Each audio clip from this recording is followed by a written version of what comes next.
welcome to another episode of the Sharper Edge podcast with Betty Parker. I am she, and I appreciate you stopping by again this week to listen to yet another great guest of mine. We are on this quest to get people to look at what it is to be resilient in life. All of us are facing some kind of challenge, some kind of way, somehow. And as much as we are trying to muddle our way through, there's a way to overcome some of those challenges so that we can live a life that's just worth living, right? So we can restore our joy and face each day with some sense of accomplishment, some sense of gratitude. And so the way we do that, there are lots of ways in which we can do that, but I love talking to people who are in the moment, who have found ways to get through even some of the darkest and toughest times. And in the last two episodes, you heard me have guests that have gone through some of the most difficult experiences with their health. And we know as we deal with a lot of struggles in life, our health, when you got that, you got a lot. So when that's attacked in some ways, it can really put a damper on the way we see life and how we make our way through the world. So a couple episodes back, we talked to a woman, Persephone Canty, who shared her story of going through breast cancer. She had the benefit of 10 years of hindsight, having gone through, and shared with us how she, worked through it and can say that she's a resilient person afterwards. Last episode, we spoke with another woman, Celicia Moses, who talked to us about her recent, and I guess she is still, she is still going through her walk with breast cancer. She's dealt with it over the past 6 or 7 months. Today, I have another guest who is also going through another difficult walk that it really has to do with her health as well. I know I've got to get some people on here to deal with mental health too, and not thinking about all of these are physical matters, but we are attacked in our bodies in a lot of ways. So I'd like to welcome today Ms. Michelle Kearse, who is going to talk to us a little bit about resilience again, but from a different perspective. She's kind of in the middle. She doesn't have the benefit of 10 years in hindsight, but she's also not new to this. She's got enough months behind her, and even she'll tell us a little bit about how long she's been going through this walk. But her story is compelling as well. So I appreciate her taking the time out of her day to come and sit with us for a little bit and to share her journey. So welcome, Michelle. Thank you. Thank you so very much. I am thankful for this opportunity. Well, we're glad you are here. And as I mentioned, your walkout, you and I have had time to talk one-on-one. And also, I really appreciate the fact that you have created a Facebook group where you are journaling your experience. And there are other people in that group who are also going through a similar experience. So I've learned so much as a result of that. But I think it's worthwhile to bring it to other people too. Anybody who follows this podcast. So Michelle, start us from the point in your life where everything changed for you. Tell us a little bit about the beginning of your journey. Absolutely. I'll tell you that on this one particular week, I should say, I was feeling a little bit sicker than normal. And I am a typical child that had really had no illnesses in their life other than maybe stress related. But, a common cold, things like that. Never had the flu, all of that to say, I had every symptom you can possibly imagine in that week. And I'm like, what is going on? This is not normal. And, I'm not one for running to the doctor. A lot of times we try to self-diagnose. That's all I'm saying. But I said, oh, this is bigger than me. So I need to go to the doctor. So I drove to Doctor's Care, which is not too far away. And I went there and pretty much the doctor felt my stomach area. And she said, okay, there's something going on. So they did some testing. And then immediately they sent me to Prisma Health, I believe it was, to get a colonoscopy and an endoscopy. She did mention that it may be potentially, there was, she didn't say cancer related. She pretty much said that there were, she could feel, I guess I can't remember exactly, but she could feel something at the bottom of my stomach, which was odd. So making a long story short, lo and behold, she said I had a stomach infection called pylori. Mm-hmm. And that's where a lot of those symptoms were coming from. Mm-hmm. So she immediately sent me to the doctor so that they can, do some more testing. And I did do that. And lo and behold, in the process of that testing is when they found out that I had cancer. And they did some other testing on obviously the colonoscopy and so on and so forth. So not the endoscopy was for the stomach virus or stomach infection, but the actual colonoscopy that was to check for the cancer and what type of cancer it actually was. And Mm-hmm. I just say, by the grace of God, because of those assessments of me for that one situation I had, it led into a bigger scenario, a bigger situation. So from that, I was back and forth to the doctor. Within that week, I think I saw like 3 doctors. Mm-hmm. All in all, things went really, really fast. Went fast, right? Yeah. Oh my goodness. Just the thought of me having to, they would immediately tell me, you got to go see this person, this person, this person, so we could really Mm-hmm. diagnose this and see truly where the cancer, what the diagnosis is or what type of cancer I had. So they were able to tell me in those assessments that I did have colon cancer, and it had Colon. metastasized to the liver. And I believe this probably was moving to the lungs because they saw a small spot at the bottom of my lung, which they couldn't really test because it was so minute. But Mm-hmm. at the same point, I just knew that that's wasn't, because typically that's the next step, for it to move to the lung. So, Yeah. um, yeah, that was just very daunting, and it changed the trajectory of my whole entire life because that's definitely Mm-hmm. not what I expected to hear. I knew I had the stomach virus or infection or whatever it was, and of course they gave me the treatment for that. But the bigger issue was this cancer that I didn't expect to be diagnosed with. That just, again, it changed my whole entire life. Yeah. So that people don't get it conflated. She diagnosed you with a stomach infection, but that had nothing to do with the cancer. It just so happens that while you were getting diagnosed with something else, they found the cancer as well. Absolutely, yes, ma'am. So it's important to listen to your body, isn't it? Yeah, oh, absolutely. Definitely important. And sometimes we just, take things for granted. Typically with a colonoscopy, you do it, what was it, every 10 years or so. Right. And I'm just being honest and saying now, because things are changing so much, they have put some statistics out there in regards to, normally it'd be like 50 and above, but now they're saying 45 and below. Yeah. So it's now Younger. the sense of urgency and getting tested a whole lot sooner.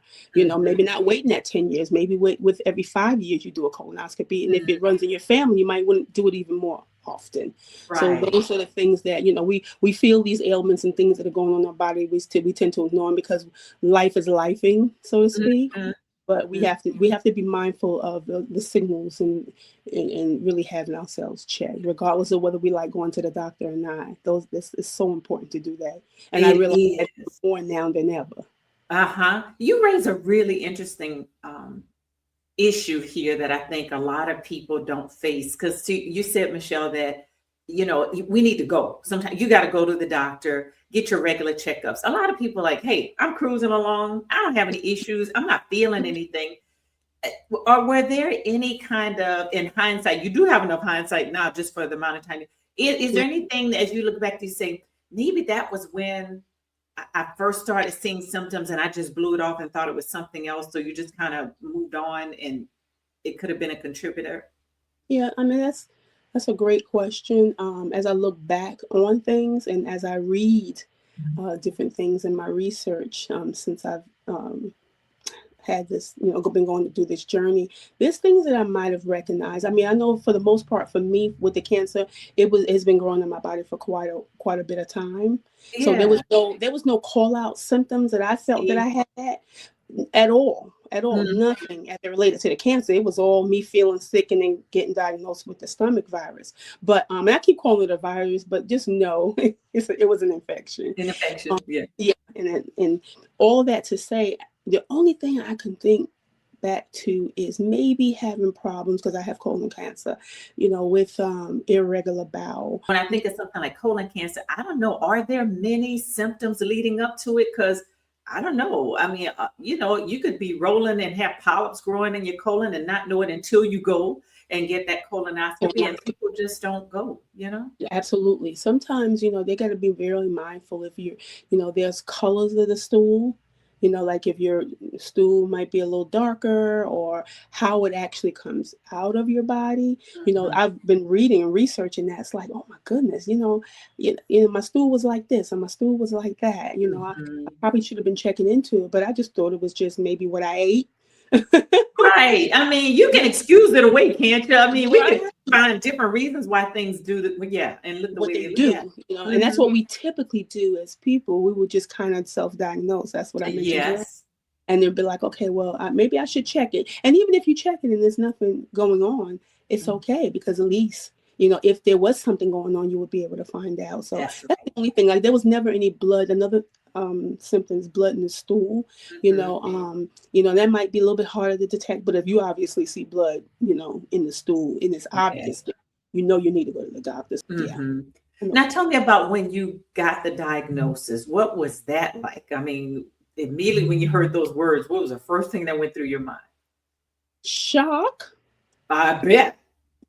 just the unexpected. I would have never in a million years, would have thought that that would be my diagnosis. People around you, you see people around you, they're experiencing these things, but you think because you've been healthy mostly all of your life, that cancer wouldn't have been the diagnosis. So again, shock.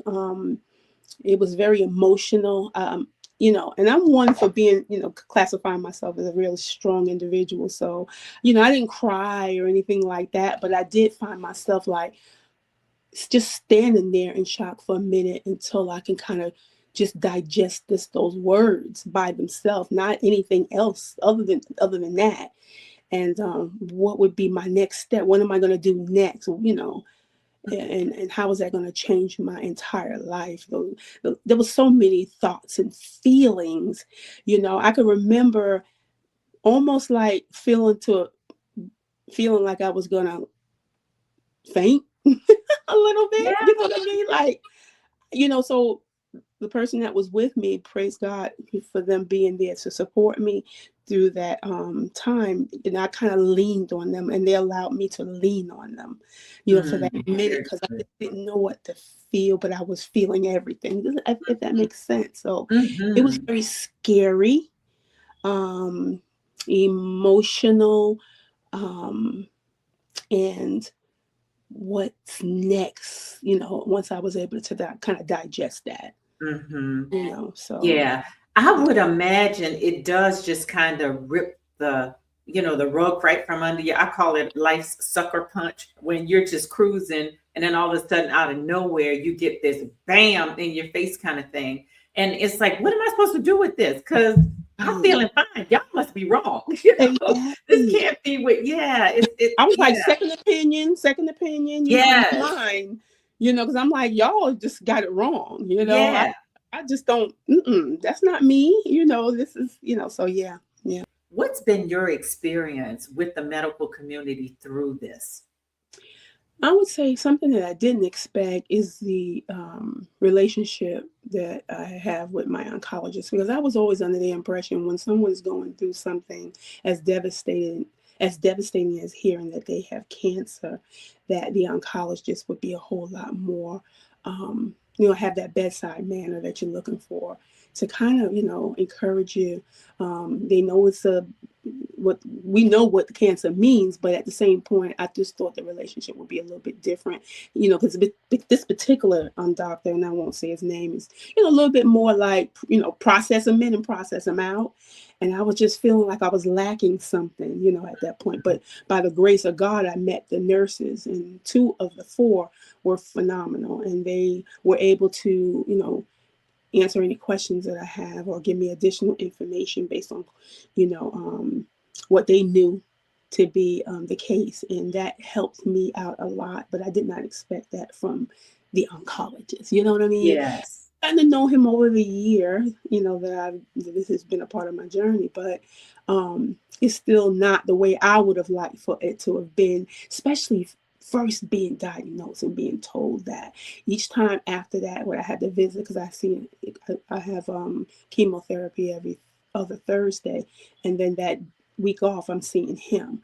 And he's, doing blood tests and all that. And basically, it was a matter of him, your blood test is good, your urine looks good, And okay, well, I'll see you in 2 weeks. I'm like, what? What are you talking about? Like, that's it? And I had all these questions. I got questions. Right. And the people that were with me, because sometimes some of the stuff that you're going to hear, you want to be emotionally prepared for it, but you don't know what to expect. So they would write things down for me. And before I even went to my doctor's appointments, I would say, I would like these questions to be asked. Don't forget to remind me to ask these questions. So, I was always prepared because I wanted to know. Some people may not want to know, but I'm an inquiry minds type of person that wants to know. Even as it relates to my timeline, I was asking those questions. Mm-hmm. And he didn't want to give that to me either. He said, don't worry about that. Don't worry about that. I stubbed my toe. Oh, no, just make sure you be careful. Like nothing. What are the test results? Can you talk to me about the test results, and what all the hieroglyphics in that report really truly mean as it relates to me being the patient? Because we don't know all of what you know, and as we read it, we don't know what we're looking at. That's unless right. we go in and explore, and do research and things like that, and see. Even on some of the support groups, they give more assessment of what they're experiencing than I had been receiving. So I did ask my nurse, and they were able to provide me with the report. And I said, okay, this is wonderful. You're handing this to me, but I need to know soup and nuts. What in the world does this document really mean? Mm-hmm. So I just thought it was going to be a little bit of a different experience, but I know what to tell others. Get that second opinion, or maybe even change your oncologist if they're not meeting your specific needs. If it wasn't for my nurses, I probably would have done that. But I get what I need from them, which is a blessing. And because when I get those CT scans and some of the results have been showing positive, I said I'm going to stick it out for the long, for this period until something else is said, and then I'll know it's time for me to move on and look at other options. So yeah. You know what? It's interesting because Celicia, who was on the previous episode, had a similar experience with her, not her oncologist, but her GYN, who basically blew her off before she got her diagnosis. And since she's gotten a diagnosis, they have not followed up, hadn't even called to see how she's doing. It's interesting how when people are going through something as serious as what you all are going through, they should expect that you're going to have a lot of questions and actually invite it. When you got patients that are that involved in their own care, as the medical team, or even more so, I would think the medical team would appreciate that because they know you're going to be compliant, you're going to be interested in what's happening to you, you're going to ask questions, and they ought to be willing to sit down and talk to you about that. So that's terrible that they would fail you, because that's a failure in my mind. They would fail you in that way in one of the critical points, or at one of the most critical points in your existence. You were saying that you've been at this for how long now, Michelle? As a matter of fact, May 20th made a year. Okay, so you got a year under your belt. Is there, and since you get so little information, but is there? I'm gonna say this: May 6th was the actual diagnosis, but May 20th is when I started my chemo journey. Yeah. And you have been on chemo through this entire journey? Yeah, with about 25 treatments in thus far. Wow. Yeah. Did they give you any indication of how long you would have to no? So you just keep doing it. How did they tell you? Do you know when? How do you know when it's time for the chemo to end and the next point in treatment to start? Well, based on my interpretation of such, they're trying to shrink the tumor because there are 2 tumors in my liver. Okay. They're trying to shrink them down, and then see. Then they would provide the what's next. Now, once it stops shrinking, then they know they got to go right to the what's next. You know what I mean? Whether that would be surgery, whether that would be radiation, whether that would be a clinical trial. So since I have another CT scan, because they only give CT scans every 3 months. So in that process, they're still giving you the chemo. Does that make sense? So my very first one that started the whole process, right? What it is and how progressed it was. And then I went into my second one, which showed a decrease. And then I had my third one. I've had 2 CT scans to show my decrease, which was a blessing, right? Yes. Yeah, so I felt good about that. And that's when I really got into the crux. Okay, talk to me about this report and what it really is saying, because I don't know all this stuff in here, I was like, nitty gritty of tell me more. I remember telling people I used to train, like, tell me more. Tell me more means that I need more information. Feed me. so that I can know, and I know what to expect, and then I can, kind of deal with that within myself, right? But yeah, so that's kind of, where that's So been you going. are walking, because I know you're Christian. You are Yeah, a person who is walking by faith, because faith says, I just got to believe that yeah, on the other end of this, there's, the victory, right? Because you yeah, don't know, you're in the blind here. It right, just depends on how your body responds to the treatment. So you right. can't really see too far down the road. What does that do to you in terms of your emotional stability, your mental stability? Because the body's doing whatever the body's going to do in Mhm. response to the treatments you're receiving. But we're Yeah. talking about resilience in this episode. So how do you handle that from a mental and emotional and even spiritual standpoint? Yeah, I'll say this, since this journey has begun, my relationship with God has been amazing. And I get a little emotional when I talk about the spiritual side of it, because it's like in the very beginning, people do ask those questions. And I used to always hear, you asking why God, why me, God, why me, God, but then why not? Right. Mhm. Because I haven't experienced any, major health related issues. And I said, well, what is God is doing? What is this for? Maybe there is a reason, and I need to really step up to the plate. Mhm. And I know that God is fully in control. I know that my faith has been deepened as a result of this. I think I shared with you yesterday, I get into these conversations with God like he's my best friend. I'd be like, God, what is it today? I ain't Right. feeling too good today, Jesus. Talk to me Yeah. tonight. I be playing around, I be just Yeah. really humorous with Mhm. my conversations with him, because he knows that I love him, and he knows that I know that he's in control. Mhm. I have to maintain my faith. As I say, my faith is strong as it is. When I'm being tested, do I maintain that same level of stress? And if even, even to the next level. And I believe that in my spirit, I've gone to the next level for me, because it's just how I feel and how I can keep a smile on my face, even when I'm feeling like I'm falling apart, Mhm. because I know God's got me. And he already done told me, I got you, sis. You ain't got to keep repeating yourself. I got you. But if Mhm. you want to, you can go ahead and do that. I said, Lord, I know you said don't repeat myself, because you don't heard my prayer already specific on this in this situation like a Yeah. dozen times, but I'm just gonna mention a little bit more, Right, right. Today I'm gonna do Uh-huh. something a little bit different than yesterday, Jesus. So you might just have to hear this today. But Mhm. all that to say, I chuckle about it, I laugh about it. I've always been a very positive person, even as it relates to my spirituality. It relates to me as a person, as a human being, as a professional.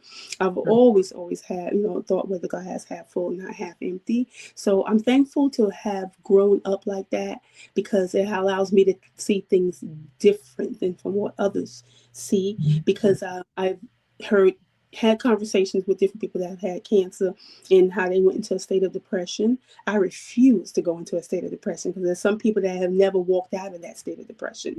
Mm. The cancer's gone. Ooh, Jesus, right? You know, Right.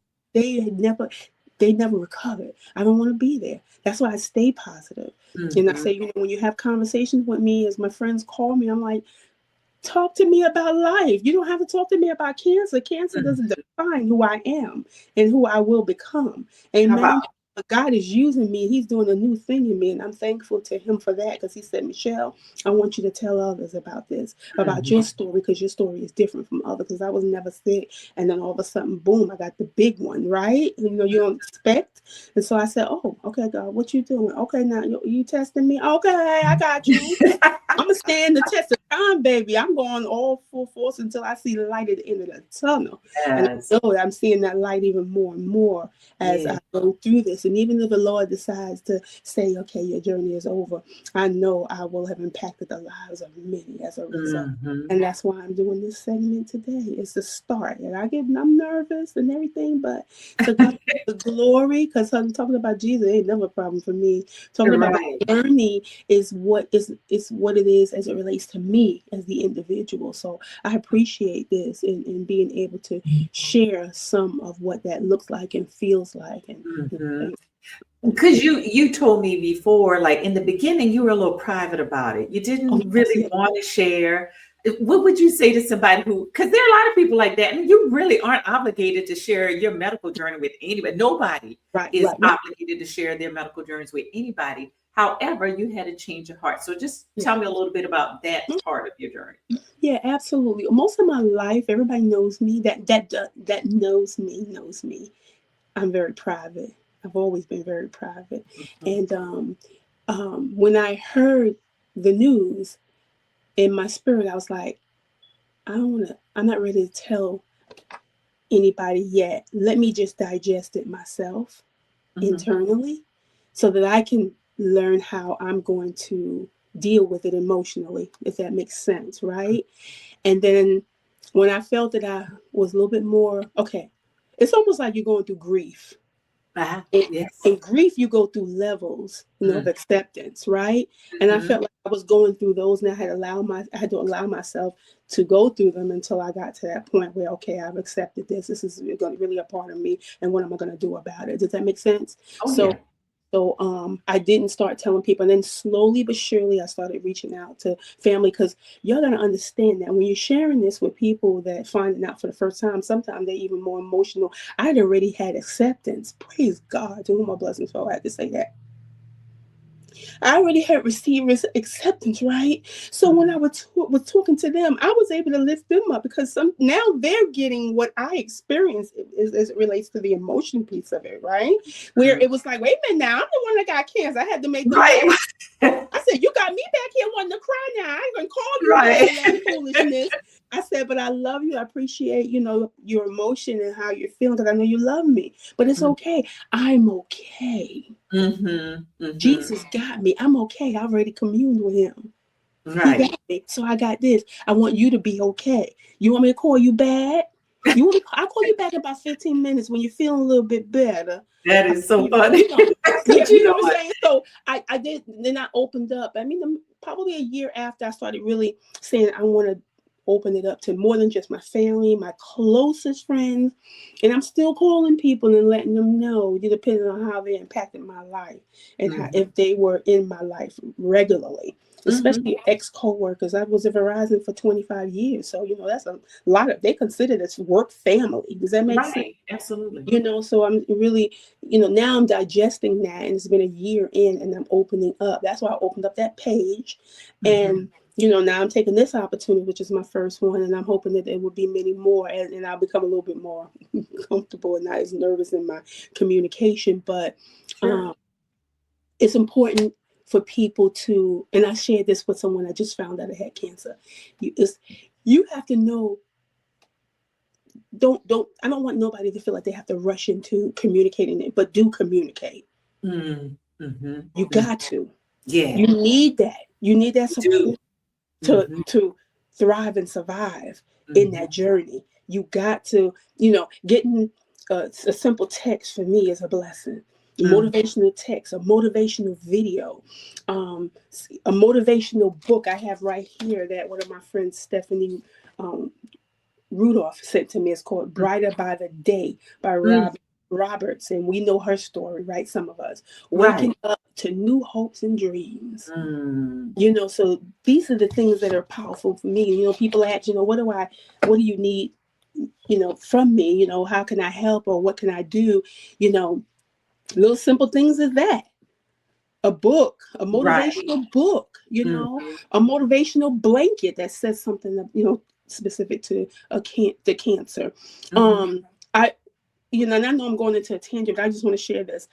On my new Facebook cancer page, I posted a whole lot of resources that help people to know what can you give to Mhm. a cancer, someone who is actually going through cancer, or someone who has already survived. Because I Mhm. promise you, just because they are in remission does not mean that they are still not dealing with things emotionally That's right. and and physically, And physically, yes. because that Mhm. doesn't go away. I have Mm-mm. neuropathy in my feet, my hands, they're numb. My feet are swollen all the time. They said that might never end. I'm Wow. gonna be with that for the rest of my life. So they got to understand that there are things that people are still dealing with, because they have to do maintenance programs to Mhm. ensure that the cancer doesn't come back. Mm-hmm. That's what a lot of people are still feel fearful of. Even Right. in remission, the cancers come back full force because we know stem cells, and I ain't gonna get into no conversation about that. They can come back very aggressively too, Mm-hmm. depending on the type of cancer the person has. So, Mm-hmm. so telling people, allowing them to be a part of your village, to support you, to, call you, to email you, text you. For Mm-hmm. me, that's been a blessing. I told somebody this morning that sent me something. That's how much of a blessing it is. So yeah. Good, Yeah. good. So just staying open, huh? Yeah, it helps just to even be able to express some of that. I know you don't want it to be the entire conversation you have with anybody, but just to know that people are thinking about you and that Mhm. people, you cross their mind enough for them to stop for a moment and send you something good, right? Something Yeah. that uplifts you for the day. You're naturally, like you mentioned, a positive person. So that's one way that you build resilience into your walk, your journey. Are there any other things you would advise people who might be going? Because look, I know we're talking about cancer, but people are going through a lot of stuff, physical Absolutely. challenges, and it's not just cancer. It can be some kind of heart stuff. It could be any debilitating diseases, whatever. From a physical standpoint, folks are going through mental challenges, Yeah. with all kinds of things that might be going on there. So we're all facing some type of something throughout the course of our lives.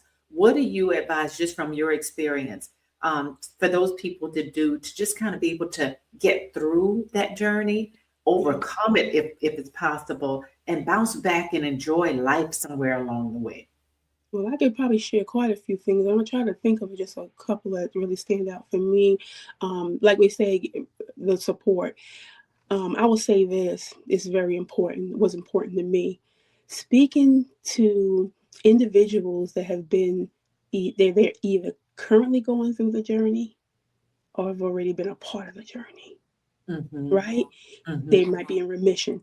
Hearing their stories and asking them questions, because everybody's journey is different. Respect and understand that no matter what you're going through, whether it be cancer or anything else, that your journey is your journey. Mm-hmm. And even when you get information from people, I would say if you could stay focused on people that have been through it, because they're going to give you a lot of solid advice because they done been through it already. That's powerful for me, because when you haven't been through it, you can offer the advice. But even if you're a caregiver, you can still offer advice. You can Yeah. get information from caregivers because they have been. It's almost like they take up. They're attached to you. Mm-hmm. My caregivers have been attached to me from the very beginning. And it may not always be a family member, Jesus. Yes. Mm-hmm. That's Mm-hmm. why you gotta speak forth from your lips what you're going through. Because you'd Mm-hmm. be amazed at how people step up to the plate and they can be a coworker. It could be a best friend. I've had my best friend of 30 years. She's been here 5 times. I may have a family member I may have not seen once, but they stay in contact with me. Does that make sense? Oh That yeah. for me, that being there for you and stepping in when you Yeah. least expect it is powerful. So you got to share your story with Mm-hmm. somebody that might be close to you, and especially with someone that has been through the journey or is going through it. I'll say that. Mm-hmm. Yeah, it's important. Michelle, I've asked this of the last two guests, and so I got to ask you the same thing. What have you learned about you as you go through this journey? Yeah, I've learned about me is that I love the person that I have become. Because, like, for example, um,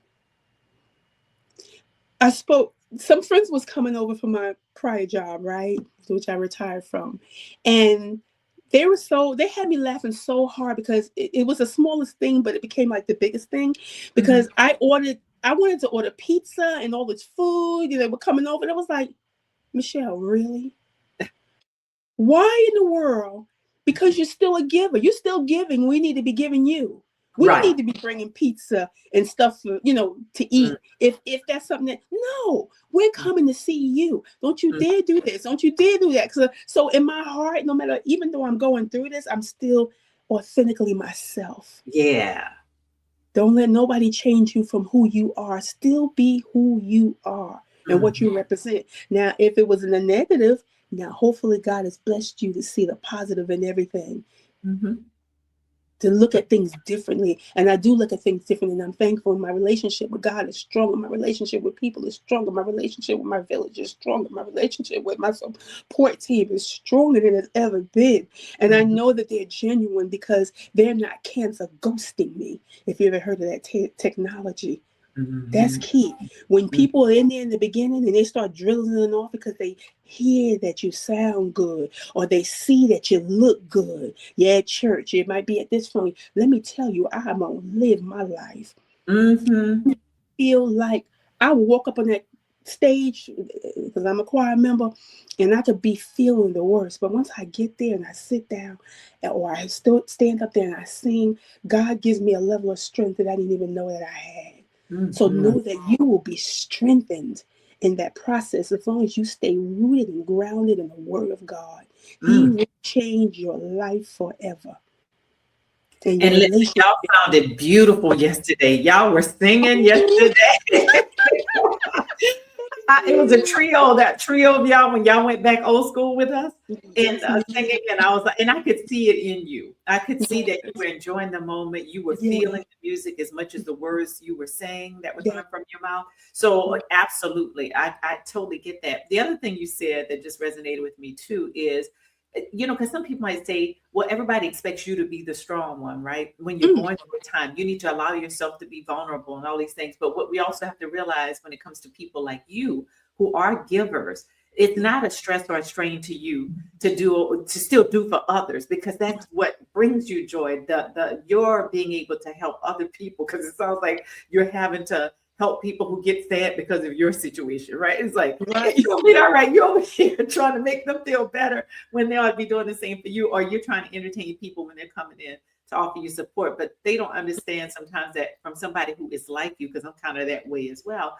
We get Right. our energy from being able to do for other people, even in the midst of us going through our struggles. Yeah. So I totally get it. And if that's something you enjoy doing with people, buy a little pizza, y'all sit down, chit chat a little bit. They can help in other ways. They can still help. People can still give and help, but allow you to be that part, that person Yeah, yeah. who is Because able on another point with that, and I don't mean to cut you off. to.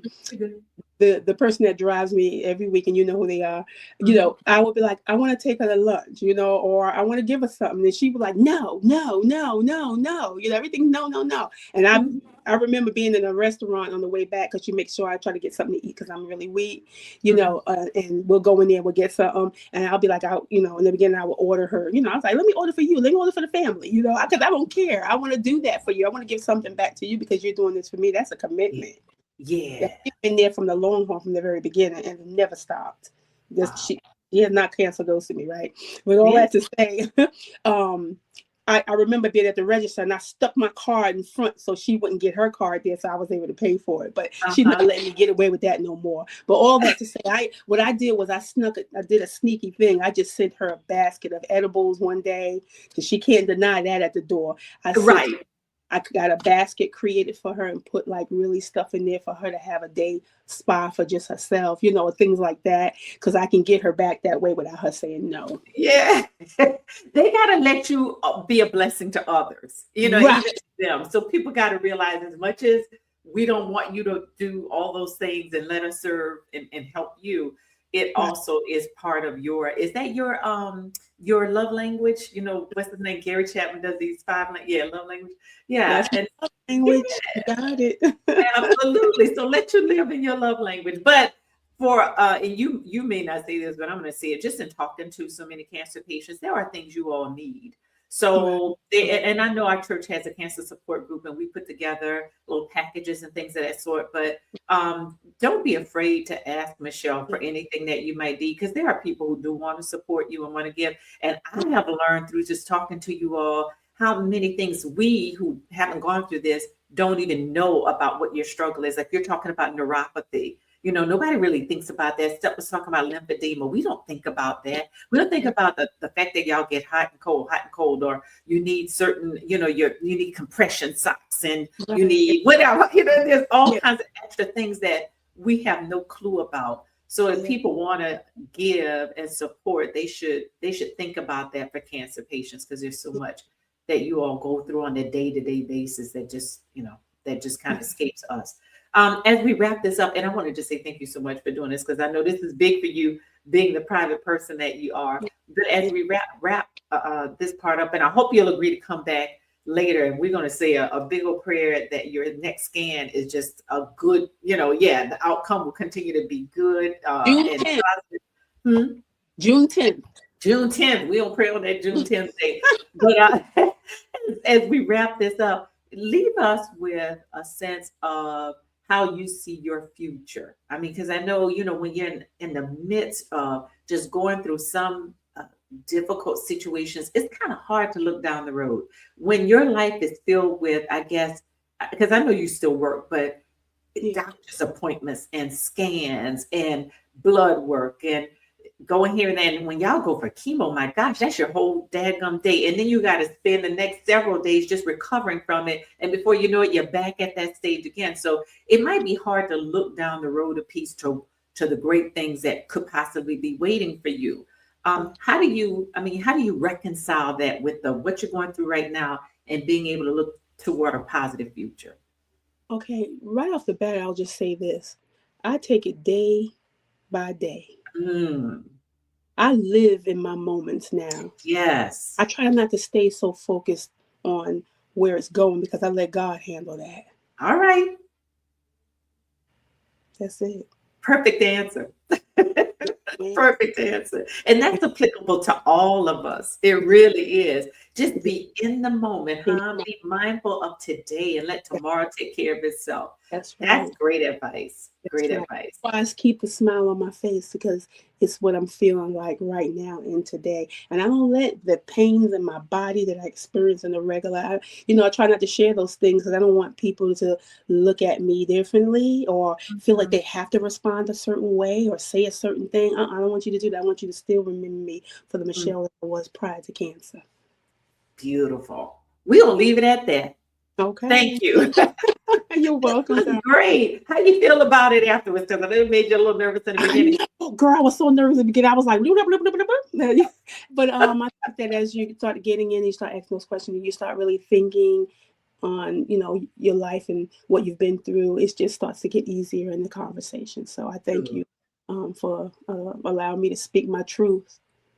And share a little bit about me, which is something that I haven't done in the past. And it does feel good. And you know what it does? It also feels like it's a healing too. God heals certain parts of your body, your mind, and your soul through the process of sharing with others. Absolutely. Absolutely. So listen, I'm going to ask everybody who views this podcast, this particular episode of this podcast, to send positive thoughts and prayers Michelle's way, and also to share your comments and thoughts in the comment section. If you have questions, if you just want to join the discussion, if you want to share your own story, your own journey, we welcome your conversation. We welcome you to be a part of this discussion.